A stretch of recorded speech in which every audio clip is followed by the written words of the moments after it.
Hello everyone, कैसे हैं आप लोग। तो सबसे पहले तो आप सभी को दीपावली की बहुत सारी बधाई और शुभकामनाएं। कामना यही करूंगा कि आपके अंदर दीपावली इतनी ऊर्जा भर दे कि आप जो भी टारगेट सेट किए हुए हैं आगामी एक साल के अंदर उसको आप अचीव कर पाएँ, और अगले साल जब दीपावली आए तो पूरी इकोनॉमिक फ्रीडम के साथ आप दीपावली को खुद सेलिब्रेट करें और अपनों के बीच सेलिब्रेट करें, और उनमें भी अपनी खुशियाँ बांटें जिनको दीपावली का वो अंश अभी तक नहीं मिल पाया जिसके वो हकदार हैं। तो फ्रेंड्स, आज आपका 5वां दिन है। करंट अफेयर और जीके की यह एक बेहद स्पेशल क्लास है। तो दीपावली है, आप बिजी होंगे, लेकिन फिर भी आपको स्टडी करते रहना है, क्योंकि आज की खुशी आज तक रहेगी। ये स्टडी आपके फ्यूचर को बनाने वाली है। चलिए स्टार्ट करते हैं। पहला क्वेश्चन मोस्ट इंपॉर्टेंट, टिक करिएगा। हाल ही में wild life photographer of the year 2025 का समग्र पुरस्कार किसने जीता है। अब यहाँ पर समग्र पुरस्कार थोड़ा सा मैं अंडरलाइन कर देता हूँ, आगे मैं बताऊँगा इसके बारे में। लेकिन देखो, यहाँ पर जो wild life photographer of the year 2025 का पुरस्कार दोस्तों दिया गया है, ये पुरस्कार इस तस्वीर के लिए दिया गया है जिसे खींचने में कितने साल लग गए, 10 साल लग गए, तब जाके यह मास्टरपीस पकड़ में आई है। ठीक है, अब देख रहे होंगे यहाँ पर एक लकड़बग्घा है, ठीक है, और यहाँ पर एक कोई हॉन्टेड सिटी सा लग रहा है। जी हाँ दोस्तों, नामीबिया का यह एक शहर है। थोड़ा सा मैं डिटेल में आपको दिखाऊंगा ताकि आप बेहतर तरीके से समझ पाएँ। ये नामीबिया का एक शहर है जहाँ पर पहले हीरो की खुदाई होती थी, लेकिन किन्हीं कारणों से अब ये शहर, इंसान यहाँ पर नहीं रहते, यह परित्यक्त है। ठीक है, और जो फोटोग्राफ़र हैं जिनको इसी तस्वीर के लिए आपको प्रदान किया गया wild life photographer of the year award, तो फ्रेंड्स बात ये है ना, इस तस्वीर के लिए इन्होंने काफ़ी मेहनत की। 10 साल तक उन्होंने प्रयास किया है, तब जाके ये तस्वीर उन्होंने खींची है। तो नाम क्या है, ये हैं विम वैन डेन हीवर। क्या नाम है, विम वैन डेन हीवर। थोड़ा नाम डिफ़िकल्ट रहता है क्योंकि ये कहाँ के रहने वाले हैं। भारतीय होते तो नाम बड़ा सीधा होता, लेकिन ये रहने वाले हैं कहाँ के, तो ये हैं दक्षिण अफ्रीका के। ठीक है, और इस तस्वीर को नाम दिया गया है घोस्ट टाउन विजिटर। अब शहर जो है आप देख रहे हैं भूतहा शहर लग रहा है, ये यहाँ पर विजिटर है, तो घोस्ट टाउन विजिटर इस तस्वीर को नाम दिया गया है। देखो दोस्तों, इस अवार्ड में ना 18 कैटेगरी होती है, लेकिन एक मास्टर कैटेगरी होती है जिसे कहते हैं ग्रैंड टाइटल, यानी कि समग्र पुरस्कार। तो समग्र पुरस्कार प्रदान किया गया है विम वैन डेन हीवर को, जो कि साउथ अफ्रीका के हैं। ठीक है, तो सारी बातें क्लियर। नेक्स्ट आगे बढ़ते हैं। हाल ही में तीसरी भारतीय मध्य एशियाई सुरक्षा परिषद की बैठक कहाँ पर हुई है। तो संस्करण कौन सा रहा, तीसरा रहा। भारतीय मध्य एशियाई सुरक्षा परिषद की बैठक, भारत के बीच में और जो मध्य एशिया के देश हैं उनके बीच में जो सुरक्षा को लेकर बैठक हुई है, ये बैठक कहाँ पर आयोजित की गई। दोस्तों आपका उत्तर होगा बिश्केक में। बिश्केक कहाँ पर है, ये तो राजधानी है ना, किसकी राजधानी है बताओ, गेस करो। चलो आगे बताता हूँ। देखो, भारत मध्य एशिया सुरक्षा परिषद की बैठक 2025 में तीसरा संस्करण बिश्केक में हुआ। बिश्केक राजधानी है किर्गिस्तान की। ठीक है, भारत की तरफ से कौन गया था यहाँ पर प्रतिभाग करने, तो अजीत डोभाल। तो नाम ही काफ़ी है, ये हमारे एनएसए हैं, नेशनल सिक्योरिटी एडवाइज़र। और उद्देश्य अफगानिस्तान की सुरक्षा चुनौतियों पर चर्चा, आतंकवाद, कट्टरपंथी और मादक पदार्थों की तस्करी से निपटना, ये सारे कंसर्न थे। ठीक है, नेक्स्ट है हाल ही में नवाचार और प्रौद्योगिकी सहयोग योजना, जिसको नाम दिया गया है SITAA, सीता योजना को किसने स्टार्ट किया है। यूजीसी ने, इसरो ने, DRDO ने या फिर UIDAI ने। और सही आंसर है दोस्तों आपका UIDAI ने। अब इस योजना का मतलब क्या है, देखो मैं आपको बताऊंगा। आप सिम कार्ड लेने जाते हो, आप कोई फॉर्म भरते हो, कोई भी फॉर्म किसी भी एग्ज़ाम के लिए भरते हो, या फिर आप कहीं पर भी वेरिफिकेशन करवाने के लिए जाते हो किसी भी सरकारी योजना में, सबसे पहले कहेंगे आप अपना आधार नंबर बताइए। आधार नंबर में कितने डिजिट होते हैं बताओ, 12 डिजिट होते हैं। एक बार एग्ज़ाम में पूछा गया था, लोगों ने गलत कर दिया था। ठीक है, तो ये 12 डिजिट आप बताते हैं। इसके बाद क्या होता है, UIDAI के पोर्टल पर इसे डालते ही एक OTP आपकी मोबाइल पर आता है, उसी से वेरीफाई किया जाता है। तो सिक्योरिटी को और टाइट करने के लिए SITAA सीता योजना को स्टार्ट किया गया है UIDAI के द्वारा। अच्छा, मैं आपसे एक सवाल करता हूँ, आधार किस वर्ष बनना शुरू हुआ था बताएंगे, और UIDAI की स्थापना कब हुई थी ये बताइए। चलिए मैं आपको बताता हूँ। तो सबसे पहले सीता का फुल फॉर्म समझते हैं। ये क्या है? ये है scheme for innovation and technology associated with Aadhaar. तो समझ गए आप ना, ये नाम भी बस ऐसे ही है, scheme for innovation and technology associated with Aadhaar. तो UIDAI की यह एक महत्वपूर्ण पहल है। UIDAI के नए CEO भी बने हैं, ये भी इम्पोर्टेंट हैं। तो नाम है भुवनेश कुमार। और मैंने आपसे कहा था कि UIDAI तो ये कब स्थापित हुआ था? उसकी स्थापना होती है 2009 में। वर्तमान में यह केंद्रीय इलेक्ट्रॉनिक्स और सूचना प्रौद्योगिकी मंत्रालय के अधीन है। हालांकि योजना आयोग की सिफारिश पर इसकी स्थापना की गई थी, लेकिन अब यह केंद्रीय इलेक्ट्रॉनिक्स और सूचना प्रौद्योगिकी मंत्रालय के अधीन है। UIDAI को 2016 में एक वैधानिक निकाय बनाया गया। अब मैं आपसे पूछूंगा, वैधानिक निकाय क्या होता है? वैधानिक निकाय क्या होता है और संवैधानिक निकाय क्या होता है? तो आधार कब लॉन्च हुआ? 2009 में। ठीक है, अब बात करते हैं वैधानिक निकाय के बारे में। दोस्तों, वैधानिक निकाय वह संगठन है जिसकी स्थापना संसद या राज्य विधायिका द्वारा पारित एक विशेष कानून संविधि के माध्यम से की जाती है, न कि सीधे संविधान के तहत। तो यह संविधिक होता है, ना कि संवैधानिक होता है। जिसका वर्णन संविधान में हो वो संवैधानिक, और जो एक विशेष कानून के थ्रू बनाया जाए वो सांविधिक विधि के द्वारा बनाया गया। ठीक है, ये निकाय कानून के आधार पर विशिष्ट कार्य करने के लिए बनाए जाते हैं, जैसे कि बैंकिंग, शिक्षा या पर्यावरण जैसे क्षेत्रों को विनियमित करना। इन्हें अक्सर गैर संवैधानिक निकाय भी कहा जाता है। ये सांविधिक होते हैं ना, वैधानिक नहीं होते, संवैधानिक नहीं होते। संविधान में इनका वर्णन नहीं होता, वैधानिक तो होते हैं। ठीक है, तो राष्ट्रीय मानवाधिकार आयोग हो गया आपका, भारतीय प्रतिभूति और विनिमय बोर्ड यानी कि सेबी हो गया आपका, इसके अलावा NGT होगा, UIDAI होगा। ये सारे जो मतलब बहुत ही महत्वपूर्ण संस्थान हैं, ये सारे हैं आपके गैर संवैधानिक निकाय, यानी कि ये सारे क्या हैं? ये वैधानिक निकाय हैं, संविधि के द्वारा ये बनाए जाते हैं। आगे बढ़ते हैं। तो देखो फ्रेंड्स, दीपावली है और दीपावली पर आपके लिए कुछ गिफ्ट भी आपको मिलना चाहिए।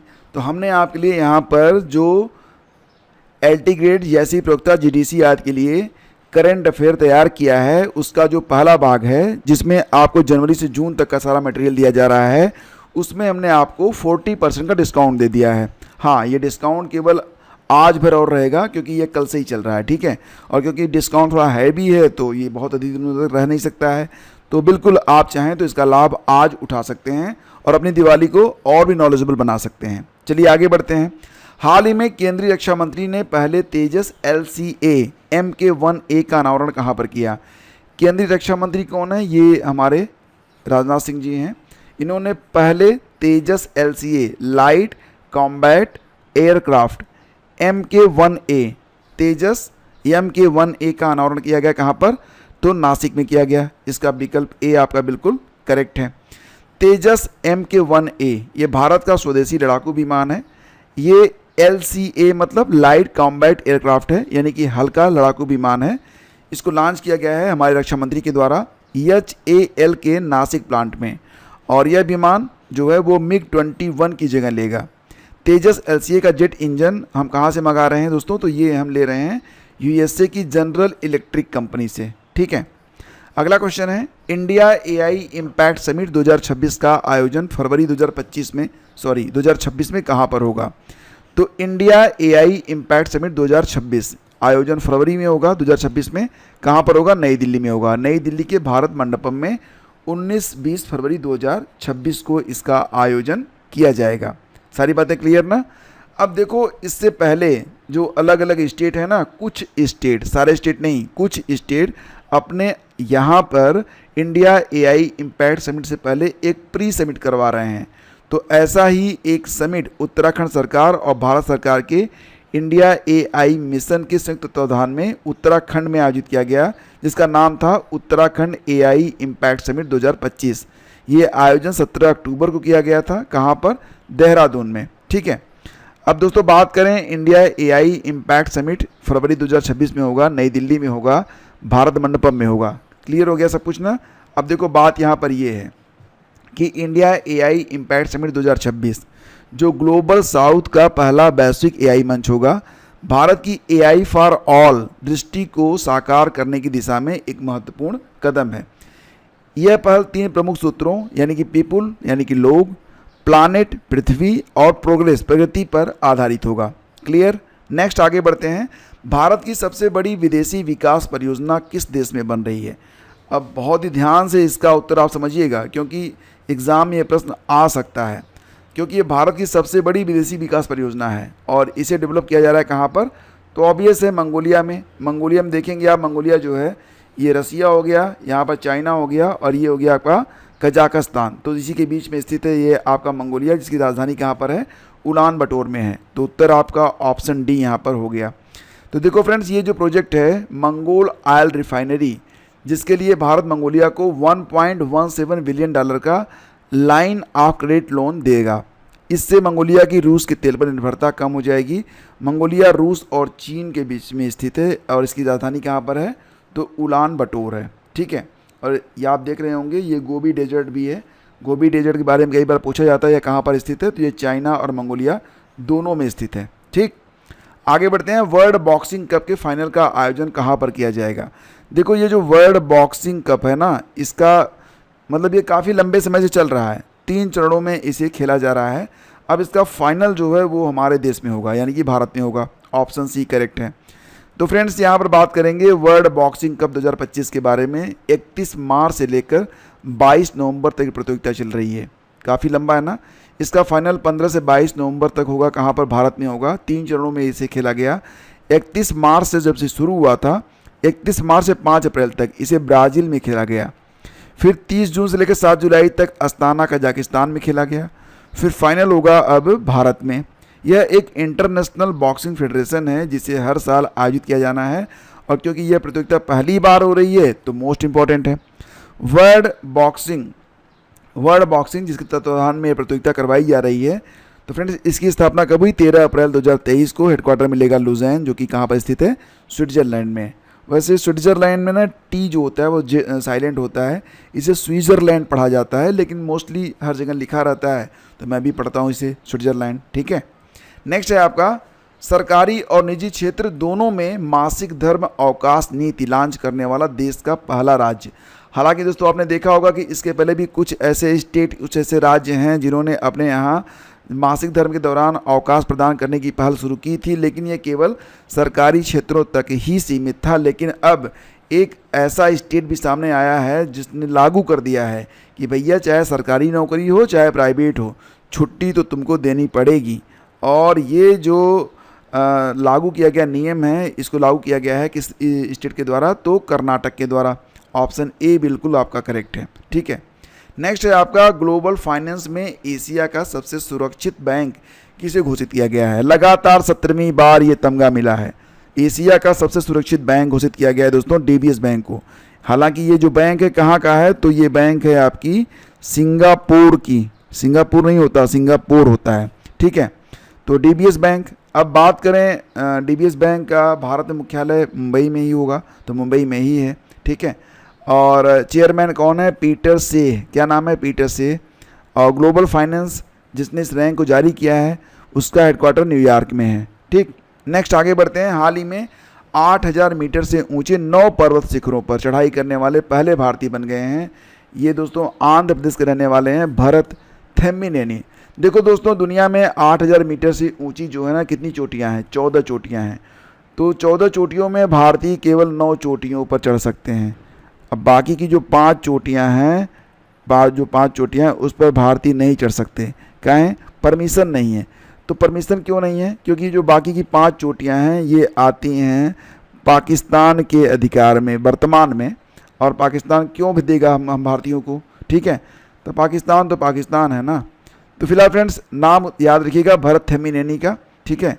और भारत ने जो 9वीं चोटी चढ़ी है वो चीन नेपाल बॉर्डर पर है। नाम इसका चो ओयू, जिसकी ऊंचाई है 8201 मीटर, और ये दुनिया की 6ठी सबसे ऊंची चोटी है, ठीक है।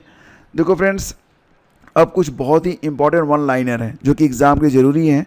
तो क्योंकि ये जो सेशन होता है ये करंट अफेयर प्लस जीके दोनों का होता है, तो कुछ बहुत ही इंपॉर्टेंट जीके हैं जो कि एग्ज़ाम के लिए बड़े ज़रूरी हैं। आइए इनको देखते हैं। सबसे पहले एसोचैम के नए अध्यक्ष कौन बने? तो आनंद गोयनका बने, ये इंपॉर्टेंट है।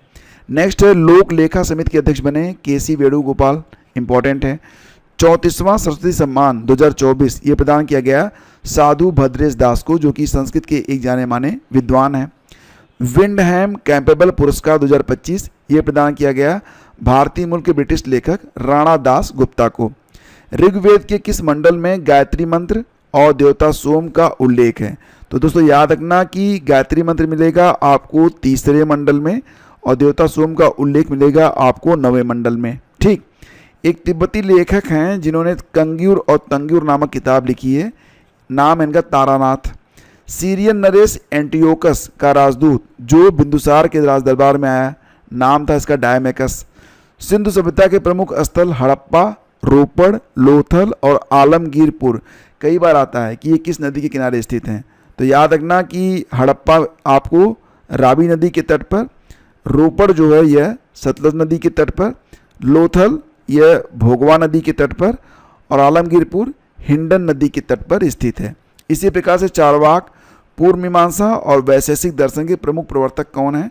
तो चारवाक दर्शन के दोस्तों चारवाक ही हैं, पूर्व मीमांसा के जैमिनी हैं, वैशेषिक दर्शन के हैं कड़ाद। ठीक है, तो फ्रेंड्स ये सारा सेशन आपको कैसा लगा जरूर बताइएगा। हम मिलेंगे आपसे अगले वीडियो में। सेशन आपको अच्छा लग रहा है तो लाइक करने में बिल्कुल कंजूसी मत करना दोस्तों। मैं बस आपसे लाइक करने के लिए कहता हूँ, शेयर करने के लिए कहता हूँ, तो आप लाइक और शेयर तो कम से कम कर ही सकते हो। Thank you, have a great day, जय हिंद।